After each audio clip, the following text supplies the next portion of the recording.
Tu penses qu'il est passé à autre chose? Qu'il est heureux avec elle? Il t'a oublié comme si de rien n'était. Eh bien, détrompe-toi. Ce que tu vas découvrir ici risque de te choquer. Parce que non, il ne t'a pas oublié. Et oui, il pense encore à toi même s'il dort dans un autre lit. La plupart des femmes pensent que quand un homme s'éloigne, c'est terminé. Mais la vérité, c'est qu'il y a un moment précis, un déclic silencieux, où il commence à regretter. Et devine quoi? Ce moment arrive toujours quand tu t'y attends le moins. Tu veux savoir pourquoi il revient toujours, même quand il semble heureux ailleurs. Ce que tu vas entendre n'est pas une opinion, c'est une réalité émotionnelle que peu de gens osent affronter. Parce que oui, il reviendra. Pas parce que tu l'auras supplié, mais parce que ton absence deviendra trop bruyante, trop présente, trop irremplaçable. Alors installe-toi bien, abonne-toi à la chaîne et laisse ton like maintenant. Parce que cette vérité va résonner en toi. Tu n'auras plus jamais besoin de courir derrière qui que ce soit. Après cette vidéo, c'est lui qui courra derrière toi, même s'il est avec une autre. Quand un homme te dit qu'il va bien alors qu'il vient à peine de te quitter, il ment surtout à lui-même. Il essaie de paraître fort, stable, mais c'est un château de cartes qui vacille au moindre souffle de souvenir. Même s'il affiche un large sourire, son cœur est encombré de ce que vous avez vécu ensemble. Ce n'est pas parce qu'il ne parle pas de toi qu'il ne pense pas à toi. Un homme qui haït profondément ne peut pas effacer en un clin d'œil les instants partagés, les regards complices, les habitudes du quotidien. Il peut changer de décor, mais son esprit reste peuplé de tes gestes, de ta voix, de ton odeur. Il peut même fuir dans les bras d'une autre, pensant que cela l'aidera à t'oublier. C'est tout le contraire. Tu connais cette phrase. Égare le cœur à ses raisons, que la raison ignore eux. Eh bien, c'est exactement ce qui se passe ici. Son esprit rationnel tente de le convaincre qu'il est mieux sans toi. Mais son cœur, lui, n'est pas dupe. Il bat encore à ton rythme, même s'il fait tout pour l'étouffer. Et tu sais quoi? Plus il fait semblant, plus ça le consume. Le jour, il joue au mec détaché. La nuit, il scrolle vos anciennes conversations. Il regarde vos photos. Il s'arrête sur une chanson qui lui rappelle toi.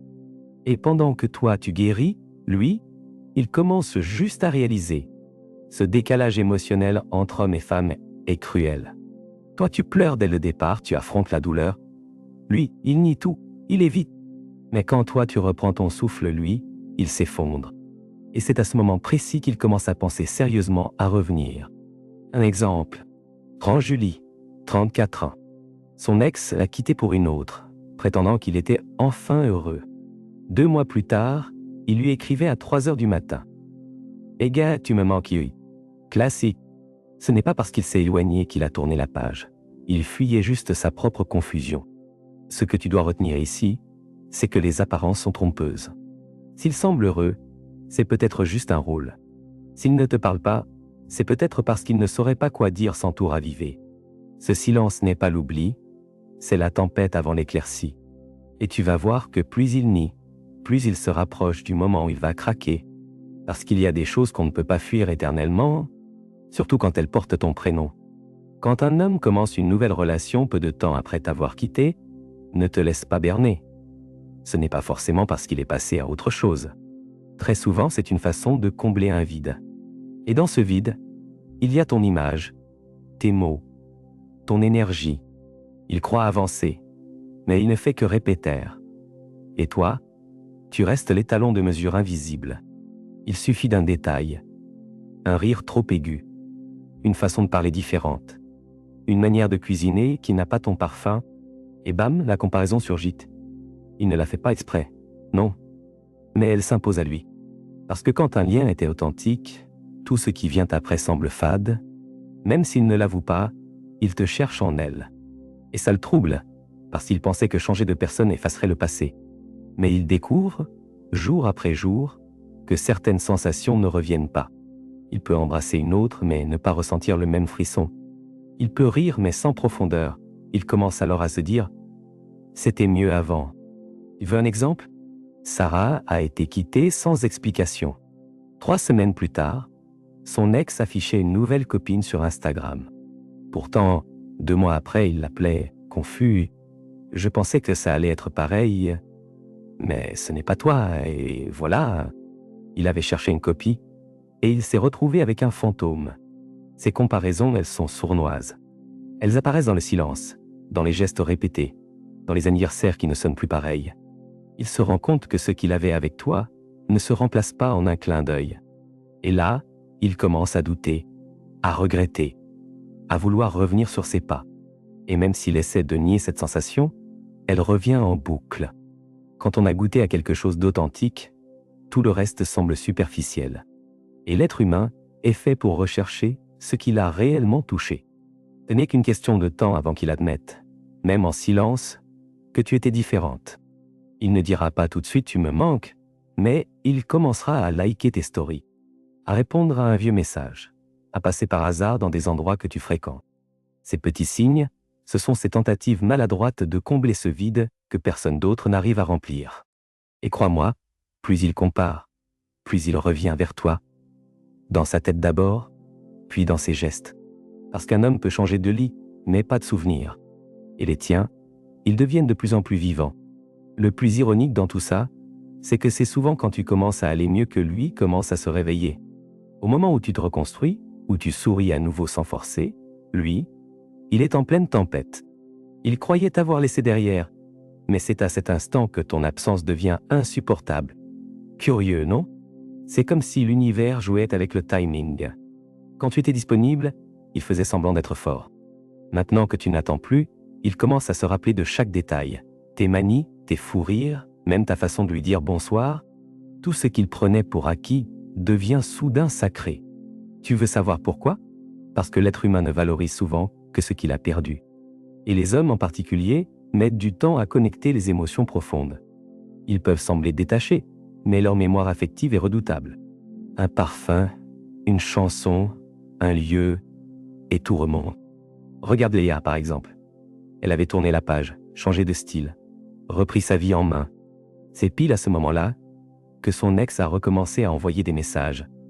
Pas quand elle pleurait, pas quand elle suppliait, mais quand elle rayonnait de nouveau, parce qu'il a ressenti que quelque chose lui échappait. Et là, il ne pense plus à la dispute, ni à ce qui l'a poussé à partir, il pense à ce qu'il a perdu.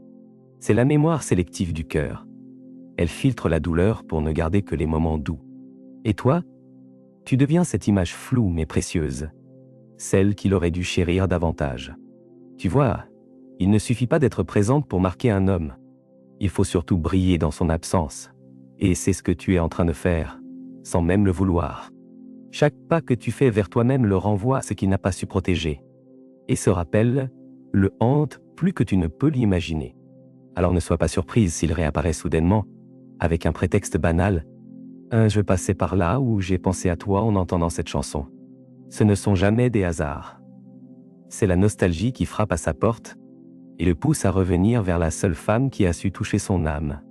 Et ce n'est que le début. Car plus tu avances, plus tu te transformes. Et plus il se demande comment il a pu te laisser partir. Mais ce questionnement va s'amplifier encore plus quand il va réaliser ce que tu es devenu sans lui. Même quand tu crois qu'il t'a oublié, il y a de fortes chances qu'il soit encore là, tapis dans l'ombre numérique. Il ne te parle pas, mais il regarde tes stories. Il ne lit rien, mais il scrolle ton profil. Il ne commande pas, mais il sait avec qui tu étais samedi soir. Et tout ça, en silence, comme s'il voulait garder le contrôle de ses émotions, sans vraiment y arriver. Les hommes sont parfois étrangement fiers. Plutôt que de t'écrire, ils préfèrent enquêter à distance. Ils veulent savoir si tu as déjà tourné la page, si quelqu'un d'autre occupe l'espace qu'ils ont laissé vide, et chaque photo où tu souris, chaque moment partagé sans lui, ça pique. Même s'il ne le montre pas, il serre les dents. Il ressent ce qu'il a perdu. Et plus tu sembles heureuse, plus il s'agite intérieurement. Il se demande si ce bonheur est réel, ou si tu fais semblant. Il essaie de décoder tes publications comme s'il jouait à un jeu de piste émotionnelle. Il interprète tout, même un emoji. C'est sa façon de rester connecté sans s'exposer. Parce qu'il a peur du rejet. Peur que tu sois vraiment passé à autre chose. Tu veux une preuve? Emma n'avait aucune nouvelle de son ex depuis 3 mois. Mais un jour, elle a changé sa photo de profil avec un autre mec, un cousin d'ailleurs. Le lendemain, message de son ex. Tu refais ta vie, c'est ça? Comme quoi, il surveillait. Et il n'a pas supporté l'idée d'un autre homme à sa place. Ce comportement, c'est un classique. On appelle ça l'espionnage affectif. Ce n'est pas malsain, c'est humain, mais il révèle surtout une chose. Il n'est pas détaché. Il est curieux, inquiet, et surtout envahi par l'idée que tu puisses l'oublier. Il avait sous-estimé ton pouvoir de résilience, et maintenant, il panique en silence. Ne crois jamais qu'un silence est un oubli. Les réseaux sociaux sont devenus le miroir émotionnel de notre époque. Et quand quelqu'un veut rester invisible tout en gardant un œil sur toi, c'est qu'il lutte contre ses propres sentiments. Il t'observe. Parce que tu comptes encore. Et plus tu avances sans lui, plus il a peur de perdre ce lien invisible. Il essaiera peut-être de t'envoyer des signaux. Une chanson partagée, une réaction passive-agressive, un message effacé après quelques secondes. Tout ça, c'est du langage émotionnel codé. Il teste les os. Mais ce qui va vraiment le déstabiliser, ce n'est pas ce que tu publies, c'est ce que tu deviens. Parce que le jour où il verra que tu ne veux plus être observé, mais célébré, il comprendra qu'il n'a plus accès à la femme qu'il croyait acquise. Le moment qu'il redoutait tant finit par arriver. Celui où il se dit « Et si j'avais fait une erreur ?» Il tapera ton nom dans ses contacts, hésitera longuement avant d'envoyer un message. Il tournera autour du pot, te parlera de souvenirs partagés, de nostalgie. Mais toi, tu ne seras plus là où il t'a laissé. Et cette version de toi, plus forte, plus lumineuse, va le désarmer. Parce que tu n'auras pas attendu. Tu auras reconstruit ton monde, redécouvert qui tu es, appris à vivre sans mendier d'attention. Et cette transformation silencieuse est ce qui va le frapper de plein fouet. Il ne retrouvera pas la femme dépendante qu'il avait quittée. Il découvrira une reine. Une femme entière. Et là, ce sera lui qui aura peur de ne pas être à la hauteur. Tu veux un exemple puissant? Clara a été larguée après 6 ans de relation. Elle a souffert, évidemment. Mais au lieu de courir derrière lui, elle s'est inscrite à des cours de théâtre, a changé de job, s'est entourée de nouvelles personnes. 8 mois plus tard, il revient, et là, surprise, elle ne voulait plus. Elle avait grandi, et lui était resté le même. Ce qui attire un homme, ce n'est pas une femme désespérée. C'est une femme en paix. Une femme qui n'a pas besoin, mais qui choisit. Et toi, à ce stade de ton parcours, tu ne choisis plus par peur de la solitude. Tu choisis par amour de toi. Et ce pouvoir, il va le sentir dans chacune de tes réponses. Dans ton ton calme, dans ton regard plus sûr. Tu n'auras pas besoin de dire « je ne suis plus la même ». Il le verra. Et c'est ça qui va retourner son monde. Parce qu'il va réaliser qu'il a perdu plus qu'une compagne, il a perdu l'opportunité de grandir à tes côtés. Et cette prise de conscience, c'est ce qui va le réveiller. Peut-être même trop tard. Il reviendra. Oui, peut-être avec des excuses, peut-être avec des promesses. Mais cette fois, ce sera toi qui décideras. Tu n'auras plus cette peur de le perdre, parce que tu auras compris que la seule perte insupportable, c'est celle de toi-même. Et ça, c'est une victoire silencieuse, mais monumentale. Il pensera que tu l'attendais encore. Mais il découvrira une femme libre, une femme qui peut t'aimer, mais qui n'a plus besoin de mendier. Et cette énergie-là, crois-moi, elle marque un homme pour toujours. Elle lui fait comprendre qu'il n'est plus le centre de ta vie, juste un possible invité. Et c'est là, à cet instant précis, que son obsession commence. Parce que l'homme qui croyait que tu étais acquise va découvrir que tu es devenue inoubliable. Et ce sera le début d'un autre jeu, bien plus subtil. Celui où c'est lui qui cherche à mériter ta présence. Et maintenant, qu'est-ce que tu vas faire avec tout ça? Vas-tu continuer à douter de ta valeur, à croire que tu étais facile à remplacer? Ou vas-tu enfin comprendre que tu es cette femme qu'on n'oublie jamais, même quand on essaie très fort? Pose-toi cette question. Si tu étais vraiment insignifiante, pourquoi penserait-il encore à toi? Pourquoi te chercherait-il en silence? Pourquoi reviendrait-il, encore et encore, comme poussé par une force qu'il ne maîtrise pas? La réponse est simple, parce que tu as laissé une empreinte. Pas une blessure, mais une trace d'amour vrai. Et ça, aucune autre ne pourra l'effacer. Alors au lieu d'attendre son retour, élève-toi. Deviens cette version de toi que même toi tu n'imaginais pas possible. Et s'il revient, c'est à toi de choisir. Tu n'es plus dans le besoin, tu es dans le pouvoir. Le pouvoir de dire oui ou de dire non. Le pouvoir de pardonner ou de passer ton chemin. Et ce pouvoir, il est précieux. Ne le gaspille pas. Alors, dis-moi, qu'est-ce que tu vas faire maintenant? Vas-tu redevenir celle qu'il a quittée, ou celle qu'il regrette de ne jamais avoir su aimer comme elle le méritait? Laisse un commentaire en bas, partage ton histoire. Abonne-toi à la chaîne et active les notifications. Parce que d'autres vérités comme celle-ci, tu ne veux pas les rater. Et crois-moi, ce n'est que le début.